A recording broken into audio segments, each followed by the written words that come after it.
किस तरह का आयोजन किया गया भैया आज? आज हम लोगों ने केवट जयंती का आयोजन किया एवं कलश शोभा यात्रा का। किस तरह का संदेश देना चाहेंगे सभी? समाज को हम एक करने के लिए संदेश देना चाहते हैं कि समाज के लिए एक हो, सब एक संगठित होए और संगठित होने के साथ साथ सब बच्चों को हम चाहते हैं कि हम लोग इस तरीके से शिक्षा बच्चों को दिलाएं। जब शिक्षा होगी तो बच्चा पढ़ा लिखेगा, तब समाज एक होगा। आज ये शोभा यात्रा निकाली थी, कहाँ से लेकर कहाँ तक निकाली? पूरा यह तुलसाबाई धर्मशाला से लेके पूरे सदर का भ्रमण किया हम लोगों ने। आज की शोभा यात्रा में लगभग कितने लोगों की संख्या रही? कम से कम 1000 आदमी। कहाँ से लोग आए आज आपका? ये हमारे पूरे हम जिले में हमने वो किया, हम लोगों ने भ्रमण, हमारे रायकवार महासभा की कमेटी ने पूरे जिले में भ्रमण किया है। जैसे झांसी से लेके पूछ, एरच, मौठ, समतर, यहाँ से मऊरानीपुर, यहाँ से ललितपुर तालबेट के आसपास गए हम लोग, बबीना के क्षेत्र के सभी जगह से लोग आए, सभी ने रिस्पॉन्स दिया। बहुत आपका संगठन आगे और किस तरह के कार्य करेगा? हम लोग अच्छे से अच्छा काम करेंगे समाज में। अगर समाज के लोग हमारे साथ देंगे इसी तरीके का तो हम लोग और अच्छा कार्यक्रम करेंगे। शिक्षा के कार्य में आप युवाओं के लिए क्या करना चाहेंगे? हम शिक्षा के कार्य में भैया घर घर जाके लोगों को समझाया।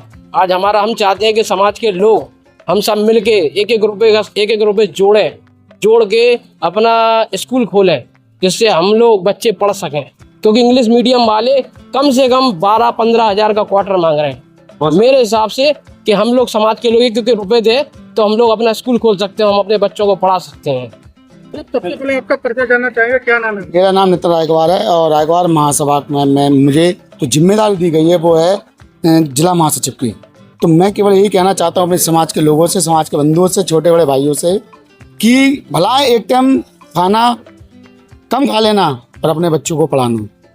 और हम लोग, आपने ये अध्यक्ष से पूछा है कि हम लोगों ने जो आज जो प्रोग्राम किया है किस विषय में किया, हम समाज को एक करना चाहते हैं, एक बैनर तले आना चाहते हैं। आज आप देख सकते हैं कि भारतीय जनता पार्टी सरकार हो, चाहे कांग्रेस सरकार हो, चाहे भारत समाजवादी पार्टी सरकार हो या बहुजन समाज पार्टी की सरकार हो, अभी इस टाइम जो नगर निकाय के जो चुनाव हुए थे, इस 60 वार्ड में से एक भी वार्ड में रायकवार समाज का एक भी प्रत्याशी नहीं दिया गया, किसी को टिकट नहीं दिया गया है। तो हमें क्या लगता है, हम केवल वोट देने के लिए हैं? तो क्या आप मानते हैं कि आप लोग में कहीं फूट है? फूट हम लोगों में नहीं है। जो प्रेजेंट की सरकार है वो हम लोग को गिनती में नहीं लेती हैं। और सरकार बनाने में सबसे बड़ा योगदान निषाद, पाता, मल्ला, काजी, भदम, हम लोग अन्य नामों से जाने जाते हैं। है तो हम लोग एक ही पेड़ पर हम लोग शाखाएं अलग अलग बना रखी हैं लोगों ने। कहीं गोरखपुर साइड चले जाओ तो निषाद कहते हैं, अगर उत्तर प्रदेश यहाँ पे आ जाओ तो रायकवार कहते हैं, मध्य प्रदेश चले जाओ तो केवट, पाता, मल्ला के हिसाब से हम लोग को एक यानी कई जातियों बांट रखा है।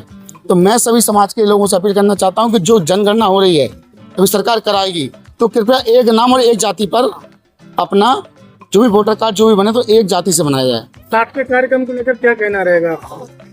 हमारा यही कहना है, जो संदेश हमारे अध्यक्ष जी दे रहे हैं इससे अच्छा जो उन्होंने बता दिया, बाकी बस मैं कुछ नहीं कह सकता। क्या नाम है आपका?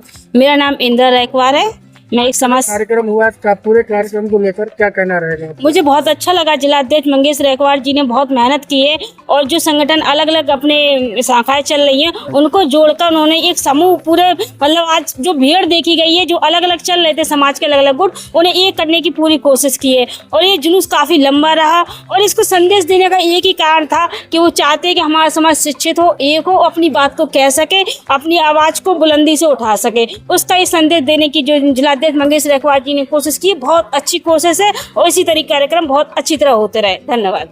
कार्यक्रम को लेकर सबसे पहले आपके चैनल को और आपको बहुत बहुत धन्यवाद। आज हमारे केवट राज्य जयंती है जो कि हर वर्ष की बात इस वर्ष मनाई गई है। जो रायकवार तीव्र महासभा के तत्वाधान में मंगेश रायकवार की अध्यक्षता में मनाई जा रही है। आज चूँकि हमारा एक खुशी का दिन है और हम लोग को एक समाज के लिए एक संदेश देना था कि यदि समाज हमारा एक छत्र एक छाया में खड़ा हो जाए तो वो कहीं ऐसा भी काम हमारे हैं जो लखनऊ से हैं, झांसी से लेकर लखनऊ तक की गद्दियाँ जो हमारे खाली पड़ी हैं। जो आपने देखा होगा लखनऊ की गद्दी में नल्ले साथ का चिन्ह बना है, 2 मछली एक धनुष बाण, वो हमारे नल्ले साथ का एक चिन्ह था, जिसके लिए हम लोग अभी संघर्ष कर रहे हैं। क्योंकि मैं निषाद पार्टी से प्रदेश सचिव, वर्तमान में लोकसभा प्रभारी झांसी ललितपुर हूँ। मैं संदेश देना चाहता हूँ, मैं हर समाज के व्यक्ति के साथ कंधे से कंधा मिला के तन मन के साथ खड़ा हूँ। जो भी ऐसे कार्यक्रम अच्छे करता समाज के हित में, मैं उसके साथ हमेशा दिन रात खड़ा रहता हूँ। आगे भी अगर प्रयास किसी ने किया तो मैं उसके साथ खड़ा रहूँगा। यही आपके चैनल के माध्यम से अपनी जनता को और अपने समाज को कहना है कि आप एक छत्र छाया में आ जाइए अभी भी मौका है, क्योंकि हर समाज ने अपना अपना समाज इकट्ठा करके अपना कुर्सी हथिया ली है, अपने समाज को सम्मान दिला दिया है। लेकिन हमारा समाज क्यों उधर बना? हमारा समाज 578 जातियों में बटा हुआ है, लेकिन किस लिए बांट दिया गया? जानते थे वो लोग कि यदि हम लोग को इनको एक कर दिया, यदि एक हो गए तो हम कभी राजगद्दी पर नहीं बैठ पाएंगे। उस राजगद्दी की लड़ाई के चक्कर में हम लोग को अलग किया गया। क्योंकि अब डॉक्टर संजय निषाद जी ने एक ऐसा संदेश दिया है, पूरे उत्तर प्रदेश तो छोड़ो, पूरे इंडिया के किसी भी स्टेट में जाके देख लो, आज निषाद पार्टी डॉक्टर संजय निषाद जी के नाथ हर जगह लिया जा रहा है। यहाँ से लेके मतलब मुख्यमंत्री जी या प्रधानमंत्री जी, यदि आप किसी भी स्टेज पे या मंच पे जाते हैं तो सबसे पहले जय निषाद राज का नारा बुलंद करते हैं। तो जय निषाद राज नारा इसमें ऐसे बुलंद नहीं करते, क्योंकि हमारा एक इतिहास रहा है, 3.5 किलोमीटर लंबा और 3.5 किलोमीटर चौड़ा है। इलाहाबाद से आप लखनऊ रोड पर जाएंगे तो सिंगरपुर धाम है, जो कि अभी 51 फुट ऊंची मूर्ति माननीय योगी जी ने उसका अनावरण किया था। मैं भगवान राम का जो निषाद राज जी ने करने से मतलब साथ दिया था, 14 वर्ष का जब वनवास हुआ तो सबसे पहले कहाँ पहुंचे तो सिंगरपुर रात के, क्योंकि उनके वो बाल सगा थे, उन एक ही गुरुकुल में पड़े हुए, इसलिए सबसे पहले रामचंद्र जी अगर गए थे तो अपने निषाद राज जी के पास गए थे। यदि निषाद राज जी ने उनको पहचाना था कि आप जब आप राजा दशरथ जी ने आपको निकाला, आप आइए हमारे आधे पे आप राज कीजिए, आधे हम राज करते हैं। उन्होंने बोला नहीं, मैं वचनबद्ध हूँ, मैं उनको भी धन्यवाद दे दूँ भगवान श्री राम जी को, जो उन्होंने माता पिता के वचन निभाया।